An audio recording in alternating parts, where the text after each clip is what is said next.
time it is. Marvin Devine, Huber, Axel, and you know how we do.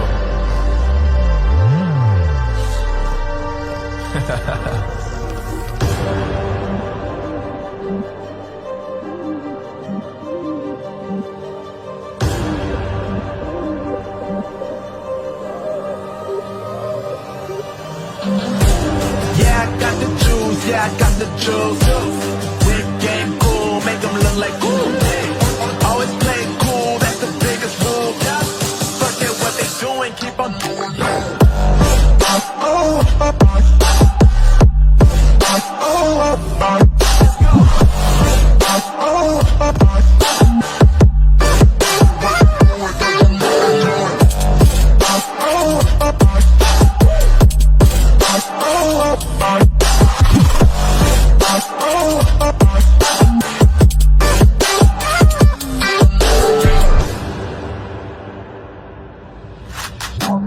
I've been making loot since like 22. Ask me how I made it right here in the booth. I'm always pursued cause of what I pursue. That's greatness, yeah, I gotta make it, I got things to lose. Boy, wanna get in my crew, but you can't get in my crew. Me, Axel, and Huber way too fireable. When this joint drop, better call the troops. And when you hear the drop, better raise the roof. Better raise the roof.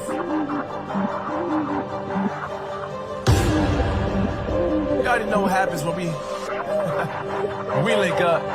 Let's go. Yeah. All these brothers, my guys, know that they fly, know that they ride or die. I keep waves by my side, CJ Ike, now I gotta roll with ice. Cold, these brothers, my guys, know that they fly, know that they ride or die. I keep waves by my side, CJ Ike, now I gotta roll with ice. Ride or die, ride or die, ride or die, ride or die, ride or die, ride or die, ride or die, ride or die. Cold, these brothers, my guys, know that they fly, know that they ride or die. I keep waves by my side, CJ Ike, now I gotta ride or die.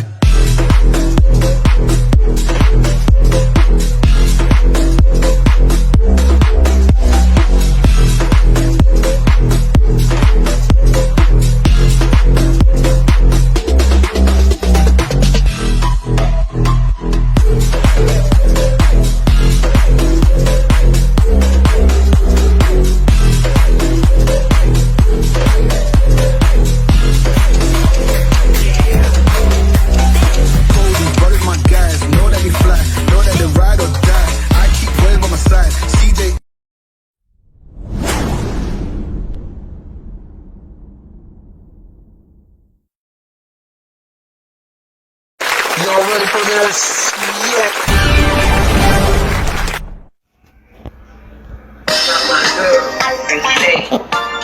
This is the Lisa Baxter Show, giving you the 411 and the kidney one. My girl, and say, this is.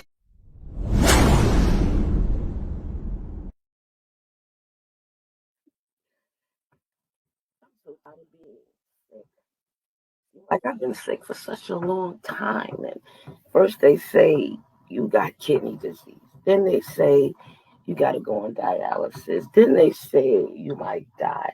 Then they say you have bone joint disease. You got arthritis. You know, your bones are breaking down. I just don't know what else to do. You know, I don't know if I know anybody. I don't know if I have enough help or understand what's going on with me. The doctor's not saying anything. I'm not getting any clear answers. Is there a pamphlet? Is there a book?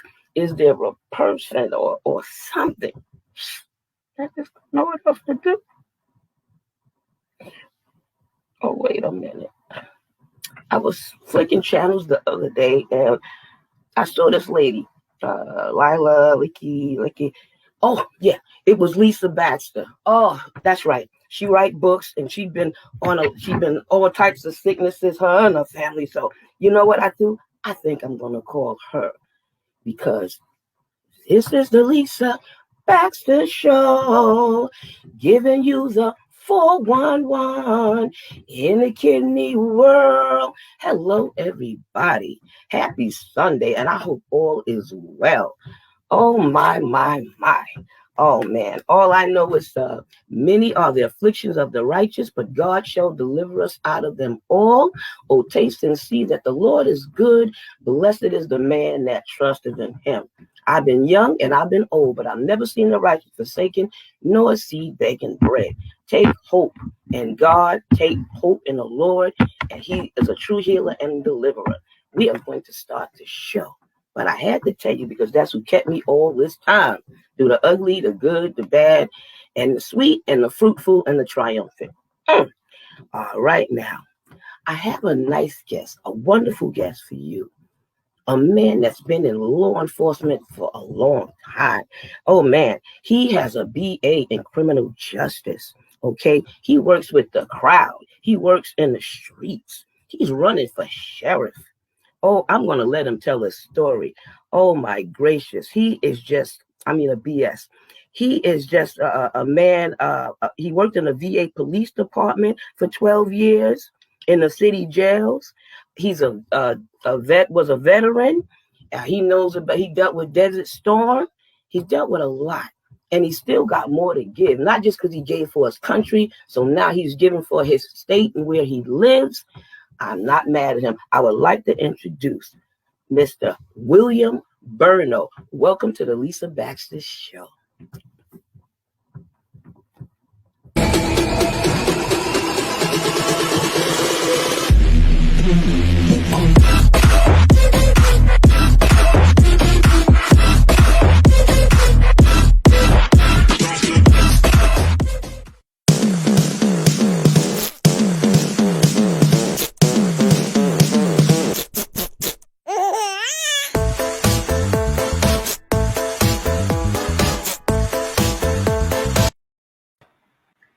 All right. Good afternoon, Lisa. Welcome. And thank you for having me on your show. It's an honor to be here, and I hope that I can be some help and information to the public out there as to how things are going in our communities today. Sure. I love that. I'm going to definitely give you a chance to tell your story. I'm going to give you a chance to answer some questions, and I'm going to give you some chance to maybe you want to make a statement or something. So I don't have any problems with that. Okay. Well, first question I wanted to ask you before you got into law enforcement and the U.S. Army, did you hold any other positions or jobs? No, actually, Lisa, I came straight from North Carolina. Country boy down in Wilmington, and I came straight from college, and the law enforcement and military is my first careers, and I've been in it ever since. So outside of those two things, I've been a college student, and but law enforcement has been my career. I've always believed in helping people, and I made it a long time goal and a long time career. And I'm hoping, like you say, I'm not finished at this point. So I'm hoping that I have opportunity to get out there and do some more good for the public. I like that. Yes. I like doing things for people as well, trying to help them or improve or prevent or just make their lives just a little bit better in some sort of way. Okay.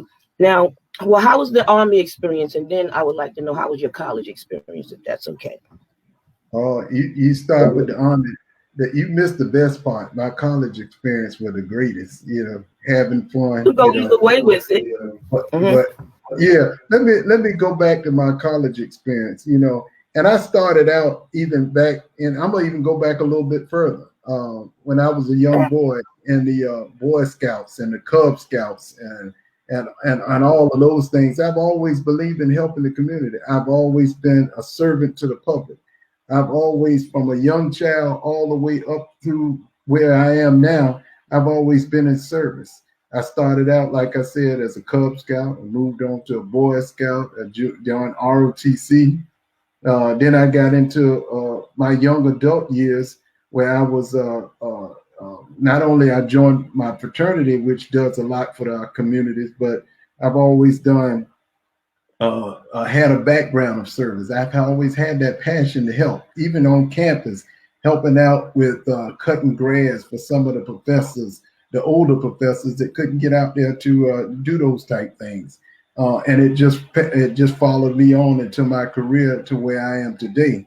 I would tell you, just the other day, I was campaigning, and one of the ladies said to me, she's older mother, and she was telling me, "Hey, my grass is so high," and and she was telling me, "I'm gonna vote for you and everything." She never asked me to do her yard, but I surprised and came back with two of my guys, and we went and cut her grass, and I made a promise to her that I said, when I'm elected sheriff, my Are You OK program is going to be one that for seniors out there that can't get out there in the yard, that we're going to help them out. We're going to get out there and we're going to have these guys that volunteer in our program, and we're going to get out there and keep our seniors grass cut.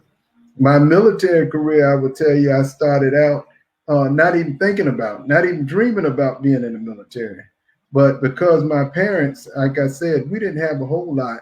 My parents didn't have a whole lot, and I had to drop out a semester. So I had to figure out, how was I going to pay for college? Either was I going to drop out and go back home, or was I going to figure out a way to make that money? So what I did is signed up for a 2-year enlistment in the military. And that was the means of me getting through my college career, because I ended up over in Saudi Arabia, like you said, for a year's time. But that was my means for making it to that next level. And during that time, even in the military, again, service to my country, service to my community, service to now the city of Richmond.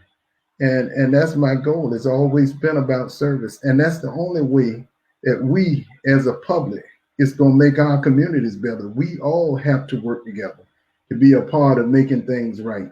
That old saying of "it takes a village," it's a true statement. We just are not there no more. We don't have that mentality no more, that, because we too busy going against each other instead of trying to do what's right. Politicians that's out there in the public, giving them numbers out about what they're doing and how they're making a difference, but it's nothing that you can see, feel, or touch. I'm going to be one of those guys that you're going to see my programs. You're going to be a part of them, because I'm going to reach out to the community to be a part of my programs. And it's just, Lisa, it's just always been my passion, my desire to be in the community. I never thought I would be here, because like I said, when I was back in my college days, it was about having fun, being in the fraternities and all that kind of stuff. But I still had that passion to get out there in the community to do more and do more. And that's what I've been about my 28 years of law enforcement in Richmond. Like I said, I was a sheriff office. I was number 2 in the sheriff department after 12 years next to the sheriff. I was also a supervisor in the police department, and I did 16 years there. So it's always been my passion, Lisa. But we got to have, that's the thing about politicians, you got to have that passion, that real commitment. And, I can throw off a bunch of numbers about quoting this and quoting that and all these, my opponent talks about monies that been taken in from other agencies, but you don't see none of that. You hear about it, but you don't see it. And that's why my goal is to be an outsourcing, resourcing, being a source to the community. And I'm going to be big on that, because I do have that real serious passion for it. My mama brought me up that way. And it was like, if I go back to my childhood, my mom was one of those moms in the neighborhood that everybody knew. We don't have that no more, but everybody knew my mom was 87 years old. Everybody knew her. And it wasn't nothing that my mama and daddy wouldn't do for anybody that asked them. And that's what they brought me up to be and how to be. And that's how I'm going to run my office when I get out there. It ain't going to be much out there. I ain't saying I'm going to do everything, but I'm going to try to get out there and do the best that I can do. Excellent. Fantabulous. Well, that's all you can do. And it's nice that you would take away from family. You got something from your parents and you incorporate it in what you are doing. You know what I mean? That's a beautiful legacy to have and something important to have, especially when you're serving other people, because they can tell when you're being phony and they can tell when you're being for real and they can tell when you are That's right. passionate. You know what I mean? So, and they'll be the first ones in your face. You know what I'm saying? But that's great. You know, I mean, you're doing what you had to do. Now you're in the U.S. Army and you're dealing with all of this stuff. So you knew right away you wanted to go into law enforcement before you had finished the Army, or it came, you know, after you came home, or, you know, how did it come about that you chose this career even though you had the passion? You know, I truly didn't know. My sister told me she knew because she said, I remember you to tell on me about everything. And you run around with your little badge on and your little cap guns on and talk about how you're going to arrest her. So my sisters back then knew, but I didn't know. I didn't know actually until I was broke out of the military, and Richmond Police Department was recruiting on my campus. And I knew that I didn't have no money. I knew that I didn't have there was no resource. My parents didn't have a whole lot. So I took that test and I just didn't know how well I was going to do. I guess God meant for me to be in this line of work because they hired me on the spot after taking one test. And they said, if you come up, we giving you a conditional offer today on this campus. But if you come up to Richmond and you pass the physical fitness test, that we're gonna offer you a job. And I came up and I passed that test and they gave me the job on the spot. And it went from there. You know, I would tell you this, that's really important, Lisa, especially with all of these shootings we have in between law enforcement and our Black community, that I truly, when I came here, I thought being a young gun-ho guy in a city that was predominantly Black, and we were plagued with drugs, and we were number one in the nation for homicides at the time. And my thought process was that I'm going to get out there and I'm doing a good thing. I'm going to lock them guys up that's making the community bad. And then, you know, and I thought about that. I thought that was the way to lock away the problem. But I found out that's not the key. I met a man named C.T. Woody. Probably you need him on your show for sure. He was the legend of Richmond. But I met a guy named C.T. Woody who turned my mindset around. And he told me, he said, man, you can't lock the problem away. You're going to solve more problems by working with the community. You're going to solve more problems by talking to people. You're going to solve it by getting out there and meeting people. And I will tell you that my career from that point, from going from that young police officer thinking that it was all about trying to get people off the street. And when we knew that people had, you know, I wasn't looking at the problems, the conditions, the environment they were coming from at the time. But when I met him, he changed my mindset, and my career at that point skyrocketed. I went from being a police officer on the street to being a community officer, to being a resource in the community, to being a supervisor and now directing people, to being a lieutenant colonel, making policy and procedures on things that should be and shouldn't be, to being a colonel for the first time in the history of the sheriff department, the very first Black one. And I went there, and from there my career skyrocketed to now, where I am now, getting ready to be the next sheriff of the city of Richmond. Your thing. I ain't mad at you. Excellent. Shondo, do your thing. Well, that's wonderful. I mean, you know, I know with a job like that, you might have ran into some people that you had to come in contact with that maybe been sick in any kind of capacity. Maybe they had kidney disease. Maybe they had high blood, low blood. You know, our people usually have things like that sometimes. Not saying nobody else do, but I know it runs rapid sometimes in our areas and stuff, you know, high blood pressure, diabetes, obesity, kidney disease, and, some of everything. And I work in the communities and I try to educate more and show them what to do or how to do it or refer them to somebody. And I try to keep it all in their community, but sometimes you got to go out of the community. That's so right. I know you putting your best foot forward with running for what you run because you saw some things. But have you ever met anybody either sick or ill or somebody that made you want to give up the job or change your mind or, because people have a bad day. You might have didn't mean it, but maybe you did. You know what I mean? So I'm asking you, though. But you're still in it, so you couldn't have wanted to go. If you did, you stayed. Yeah, well, I would tell you, Lisa, the unfortunate thing is that's part 90% of our career, that we come in contact with those type of people on a daily basis.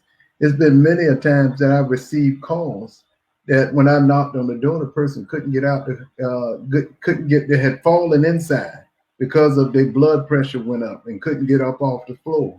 I've been in situations where people were bedridden. I knew about it. I would go by and check on them daily. What you need, that's all about community policing, and that's what we have lacked in. That's what we have lacked in across the country. There's no more community policing has died. We have to rebuild that, And so when you talk about those sick people that we do come in contact, that's 90% of our job, because most of the people that we come in, it's always, unfortunate, it ain't always a good subject in a situation. I mean, ain't always a good situation. It may be that, I'll give you an example. It was a elderly person let me go back. I was campaigning and a lady came to me. She said, if you want my vote, I'm going to tell you this. I know a lady that they mistreating in a nursing home. They said that she's left in there by herself. She's bedridden, and you need to, and I want to know if you're gonna be a man of your word and you're gonna go by there. And I said to her, I said, when I get back to work, I said I'm gonna make it my promise that I'm gonna get by there. She said, if you don't, I don't want to have nothing to do with you no more. So I could have easily have been too tied up, and because we run call to call, sometimes police officers, and I could have forgot about it. But what I did is on my day off, I went to that nursing home, and first thing I did is went to the desk where everybody signs in because they say nobody was visiting. Now this turned out to be a good situation versus a bad, but I went to the desk and I said, I'm Officer Burnett with the Richmond Police. Showed them my identification and everything. I said, I want to see your log on room 45. Well, I forgot what the number was, but 450. And she was like, what's the problem? I said, I want to see, I had a complaint. This is on my off time. And I was told that she was being left alone. She's 90 years old. She's being left alone in the house by herself, and nobody comes to see her. Y'all have the key here. And the lady said, no, that's not true. We have people that come by and check on. I said, well, let me see your logs, because I want to be able to, when I go back, I want to be able to go back and say that, I did my due diligence and made sure. So when they sold me the log, I saw that she had a few people come by there that day. Then I said, well, I want the key. I want to go see her myself. And I don't need you to go with me. So I don't want nobody to go up there and try to clean up things and change things. I took the key and I went up and I told her who I was. And me and her had a nice long talk. And she was there by herself. But she said, sweetheart, people come by here and check on me. She said, I'm 90 years old, but I don't want nobody in here with me. I ain't no child. She said, I like being the way I am. She said, I'm safe. She said, I asked her, I said, well, do you mind let me look around your house, making sure you got food, you got water, you got access to a phone? She said, by all means, do it. And I did that. And that turned out to be a good situation. I met a new friend, and I go by and check on her from time to time. But that could have also been the opposite way. It could have been somebody that was left alone in the house with nobody to care for them. And that's what we as law enforcement officers, we got to take the role of not only just the protector and locking people up and putting people in and making sure that this ain't, we also got to be the compassionate. That person that goes out and has that compassion to do what's good for those. We are protectors. That's we. When people tell me about this defunding the police and getting rid of police and all, we can't do that. We can't. We cannot be without law enforcement in this country. Imagine how that would look. So, but we do, as law enforcement, have to play a number of different roles. So I would tell you, Lisa, 90%, 99% of my job is dealing with the people that you talk about, the people that have high blood pressure. So we got to get out there and we got to educate. Again, that's another role. When I do community meetings, if I don't do it because I don't have that medical background, I have another resource that comes in with those meetings with me, and then they put out the dealings about high blood pressure. When I go to my church and I'm the director of security there, we get together and we meet as a team and we talk about the nurses and us at our church and staff talking about what we need to do as a Black community and when it deals with high blood pressure and those types of things. So I'll tell you, Lisa, everything when it comes to law enforcement, we have to wear a bunch of different hats. And it can't always be about the hats of arrests. I found out through my friend I told you about. I learned that you cannot arrest the problem away. There's always going to be somebody out there to take its place. So you may arrest this one, and there's somebody going to take its place. So the best way to do it is you got to change the mindset of people. Change the mindset, give them opportunities and resources to make them not want to do that. You know, you keep them from off the streets and that. So every day, one day that I was on the street, that I didn't come across somebody that may have been obese, might have been sitting on a mental health is a huge issue for us right now. Many times that I have rolled by and just took food or water to somebody sitting on the corner that, you know, you try to coach them off the street. A friend of mine who does mental health evaluations, I sent her many a time. Hey, it's a girl on the corner. She's out there every day. Can you go by there and talk to her? Because they have resources that I don't have, but they can get them off the street, get them in hotels and stuff. So I would constantly feed her names and locations where somebody may be sitting. So the majority of our career is going to be about, we do very little, people don't, we see a lot of TV shows, but most of our career is not about arresting people. It's not about locking. That's what they publicize. Most of my career is going to people's houses and talking to them. If I get 10 calls a day, if I get 10 calls, it's only one of them that's going to be something that deals with arresting. But the media publicize that. But the rest of that time, I'm either talking, trying to defuse, making sure, you know, I had a lady, she was in her house, she wanted something to eat. I would go down the street in my police car, grab her something to eat, bring it back, run into the store. That's what the majority of police work is about. But the media, unfortunately, publicizes the bad things because it's ratings. It's ratings for their TV shows. Oh, sure. The worse, the better. What I loved about you is that she put you on the spot and she called you on something that she wanted to see that you do, you know, because she saw negative in the past. So she wanted to know if you was about the same thing. So you just can't do a bunch of talking. You got to be about what you say, and you are all about it. So I'm not mad at you. You ain't never lied. You know, well, we have Patrick Burno in common, my baby, my nephew. He was also on the show, and he also is a sheriff. Now, what is the campaign like? Give us a little piece of what the campaign, because when you and I talked yesterday, you said some things. I ain't mad at you because you can get tired, you can get exhausted, it can be overwhelming, you know. So it's like an emotional roller coaster. You have days where people tell you that you're doing wonderful and you're doing great. And then you have days where, I'll give you an example. Today, I had one of the guys that I thought was supporting me. I thought he was supporting me. And he smiled and talked in my face and said all the wonderful things that he was going to do. And then I turn around a week later and I ride by his house. Well, today, ride by his house, and he got my opponent signed in the yard. And I just saw him. So it's an emotional roller coaster for you. One day you up, one day you're down. I will tell you that I don't know if I would have did this if I had to do it over again. And not because I don't want.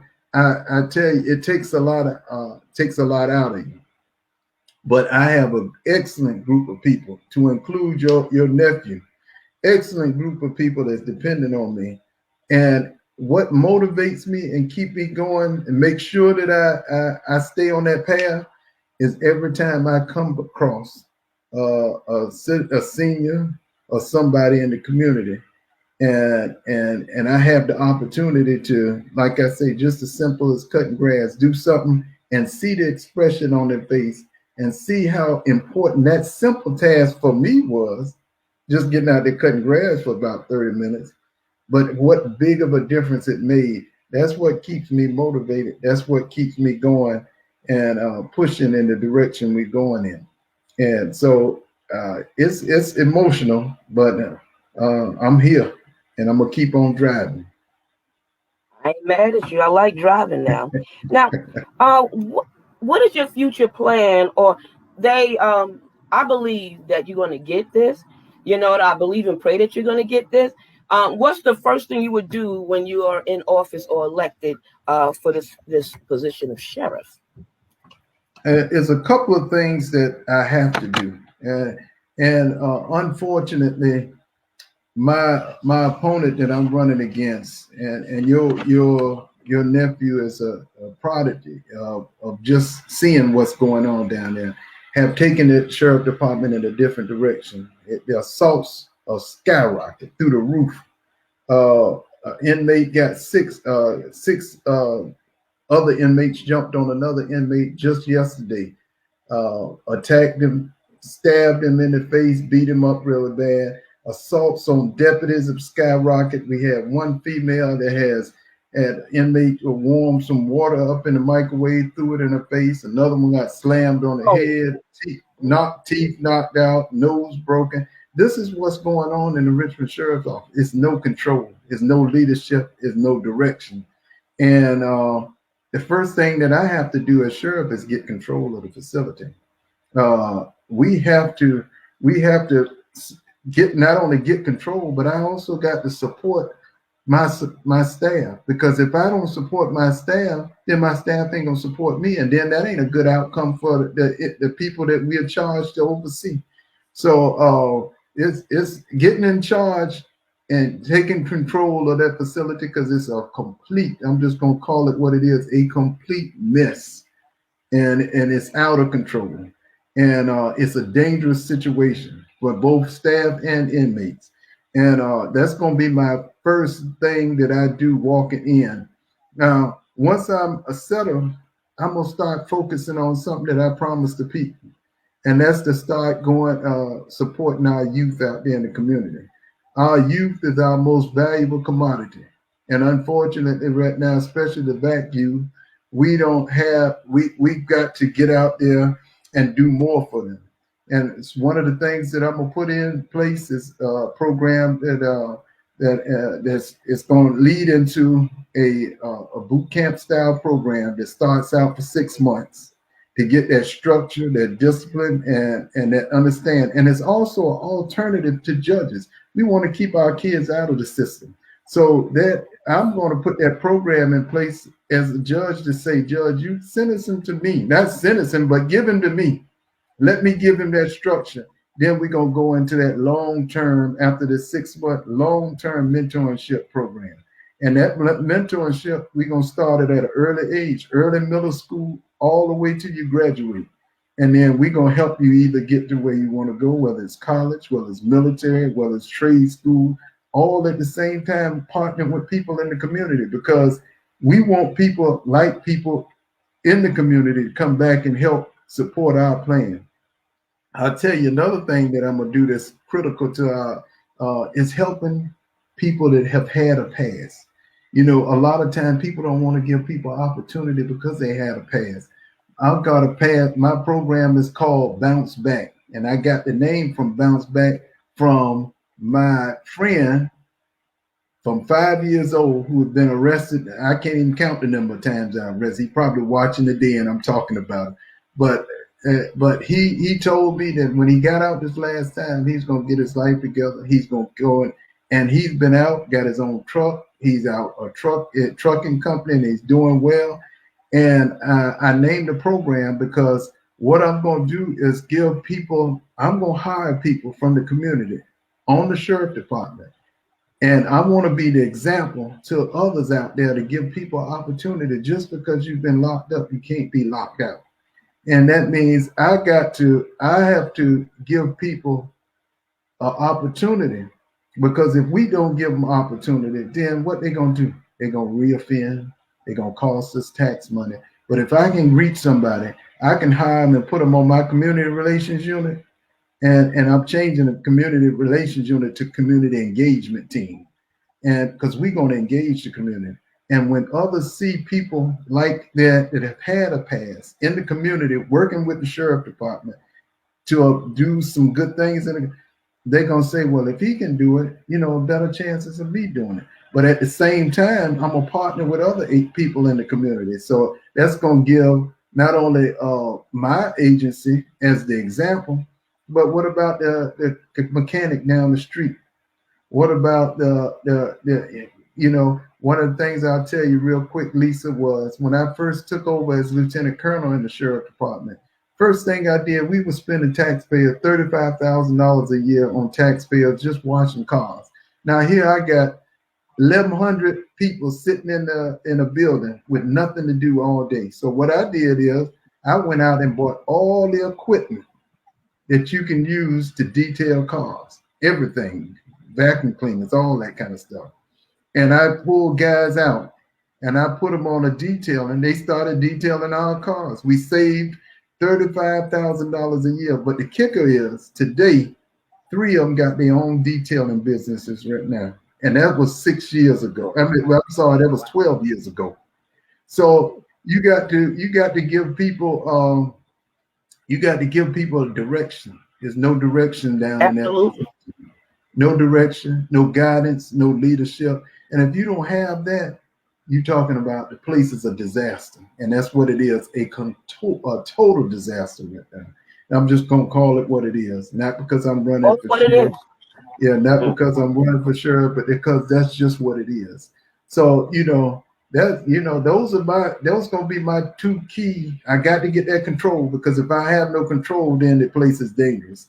It's dangerous not only for staff, but it's dangerous for the people that come there. So I'm telling you that those are going to be 2 of my first targets that I when I walk in the door. Fabulous. Yes. Well, you giving hope and you giving help, right? And you're not scared to get your hands dirty. I live in New York, but I mean, I'd have voted for you. All right now. Well, yes. And you're doing a good thing. You're doing a good thing, and you're trying to do a good thing. You know what I mean? If you ran into anybody that was running for sheriff and you were already sheriff, what encouragement or what advice would you give that person? I would tell them that, and it's key. And I would tell them that you have got to be a leader. That's the number one thing for any organization, whether it's sheriff, whether it's corporate, whether it's medical. If you if you don't have that leadership skill, then you have no direction. If you don't have no direction, you're not thinking about resources. If you don't have your resources, you can't do a good job. So the first thing I would tell anybody out there that's taking over and to being a part of the community, that the key thing to any organization out there is you got to create that leadership. Leadership is key in any organization. And any, like I say, whether it be communities, whether it be, I'm even down to, you're talking about community resource centers or whatever it may be. But leadership is the most dynamic piece of any organization. So that would be my big focus. And I would say that whether, again, like I say, whether it be a sheriff or whether it would be a fire department, no direction, no guidance, No leadership, no progress. Yes, yes. People need help. They don't always know where to go, you know. And I'm glad that the youth is part of my ministry and my passion as well, you know.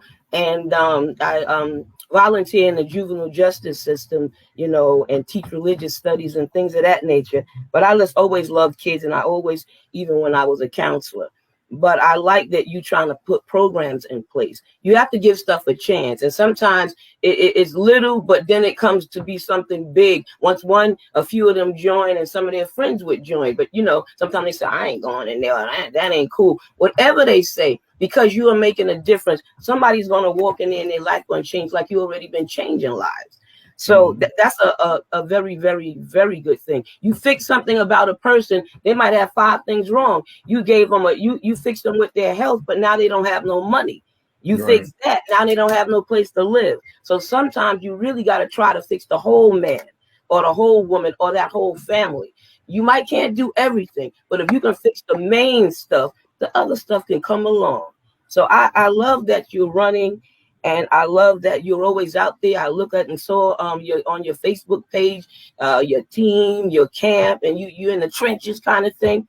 Child, I love it. I just love it, love it, love it. Now, if you can give a shout out to somebody, whoever it is, it could be family, friends, organization, a business, God, anyone you want to give a shout out to, give your shout out. And if we missed anything and you want to say something or make any statement before I close the show, I want you to be able to do that. Okay. Well, I will say this, Lisa. First, I want to thank you for having me on the show. I will tell you that things, and I said I won't talk bad about my opponent, and I'm not, but it would be a disservice to the deputies who still are working in a facility that's so unsafe and dangerous for, like I say, not only for the deputies, but the people that we are charged to protect. And it would be a disservice if I didn't reiterate the importance of making a change due to the fact that, you know, I saw something about, we keep talking about $500,000 grants here, $3 million grants here, but you don't see no results from none of it. None of it, not one single thing. All it is talking points for getting elected, and you don't hear about it until it's time to get elected. But I would like to shout out to my team that has been with me for the last 3 years, include your nephew, Bruno, who's been out there with me in the trenches, getting out in the community. There's nothing that I've asked that they didn't get out and support me with. So those would be they are my backbone. You know, a lot of times they are the people that keep me motivated, keep me going, keep me moving forward. So, you know, if I had to shout out, I would say I shout out to my team, and into June of the 8th, God willing, we're gonna be celebrating, and I'm hoping to hear from you again, Lisa, to be a part of that celebration. And my plans, like I said, is I'm gonna make the sheriff department a resource. It ain't gonna be a warehouse for housing people no more, and that's what it is now. Housing, you talking about sick, is housing the sick now, and unfortunately, that's what it is. But we're gonna be a resource, and we're gonna focus on our programming for our youth, keeping people out of jail, supporting our staff and seniors, our veterans out there that's on the street that need that support, and making a difference and a change in our mental health and our faith base. Those are my key components that I'm gonna focus on. So I again thank you, Lisa, for having me on the show, and I really hope that in June the 8th, you gonna do a podcast and come up there and say congratulate me on live while I'm when we take in office either in June, when we win office in June 8th, because that's when we're gonna really go hard to take it in November. But I do appreciate you having me here. Absolutely, thank you. Just thank you. Yes, thank you. Go ahead. I'm sorry. No, it's a privilege to have you, and I'm glad that Patrick told me about you, Patrick Burno, and I am so glad that you came. Some people are busy, or some people are so high, like that little show or that little thing, or you still was respectful, and you were still grateful and glad, and so was I. So it's an excellent communication and an excellent thing you're doing, and you can't do nothing but back or respect a person like that. That's just about it. You know what I mean? I'm praying for you, and I believe God for you. And be careful out there. Keep doing your thing. And thank you. Thank you. And thank you for having me.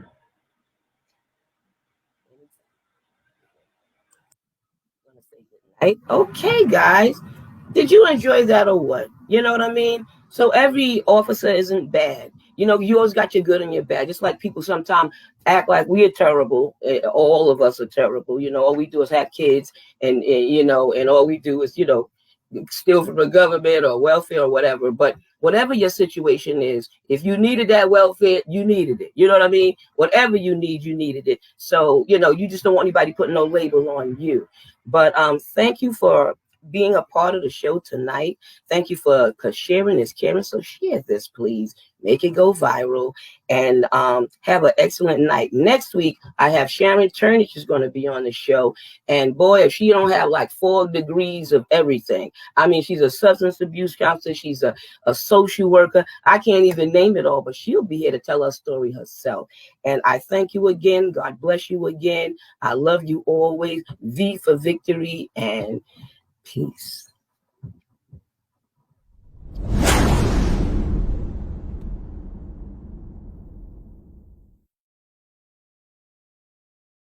Y'all ready for this? Yeah. My girl, and say, this is the Lisa Baxter Show, giving you the 411 and the kidney one. My girl, and say, this is